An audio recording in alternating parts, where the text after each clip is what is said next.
మావోయిస్టులకు ఎదురుదెబ్బలు తగులుతున్నాయి. తాజాగా ఛత్తీస్గఢ్లో జరిగిన ఎన్కౌంటర్లో 2 నక్సలైట్లు హతమయ్యారు. మృతుల్లో ఒకరు లోకల్ ఆర్గనైజేషన్ స్క్వాడ్ కమాండర్. అతని తలపై 5 లక్షల రూపాయల రివార్డు ఉంది. మావోయిస్టులపై కేంద్ర ప్రభుత్వం ఉక్కుపాదం మోపుతోంది. ఇటీవల కాలంలో జరిగిన వరుస ఎన్కౌంటర్లలో పెద్ద సంఖ్యలో మావోయిస్టులతో పాటు అగ్రనేతలు సైతం హతమయ్యారు. తాజాగా ఛత్తీస్గఢ్లోని సుక్మా జిల్లాలో జరిగిన ఎన్కౌంటర్లో 2 మావోయిస్టులను భద్రతా దళాలు మట్టుబెట్టాయి. సుక్మా జిల్లా కుకనార్ పోలీస్ స్టేషన్ పరిధిలోని పుసగున్న అటవీ ప్రాంతంలో నిన్న సాయంత్రం మావోయిస్టులు భద్రతా దళాల మధ్య ఎదురు కాల్పులు జరిగాయి.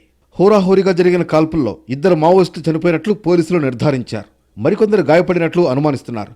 మావోయిస్టులకు చెందిన ఆయుధాలతో పాటు ఇతర సామగ్రిని భద్రతా బలగాలు స్వాధీనం చేసుకున్నాయి. ఎన్కౌంటర్లో చనిపోయిన 2 మావోయిస్టుల్లో ఒకరు లోకల్ ఆర్గనైజేషన్ స్క్వాడ్ కమాండర్ అని నిర్ధారించుకున్నారు సుక్మా ఎస్పీ కిరణ్ చౌహాన్.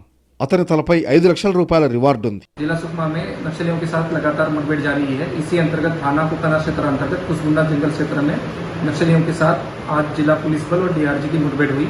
इसमें 2 माओवादियों के शव बरामद हुए। एक पुरुष माओवादी और एक महिला नक्सली की शव बरामद किए। जो पुरुष नक्सली मारा गया है उसका शिनाख्ती बामन पेदारा सेल्स कमांडर के रूप में हुई है। महिला नक्सली की शव की शिनाख्ती की जा रही है।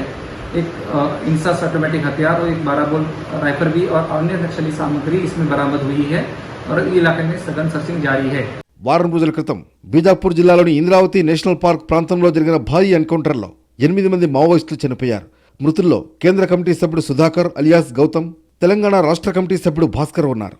మావోయిజాన్ని పూర్తిగా అంతం చేయడమే లక్ష్యంగా కేంద్ర ప్రభుత్వం చర్యలు చేపడుతోంది. ప్రస్తుతం దండకారణ్యంలో భద్రతా బలగాలు పెద్ద ఎత్తున సెర్చ్ ఆపరేషన్ నిర్వహిస్తున్నాయి.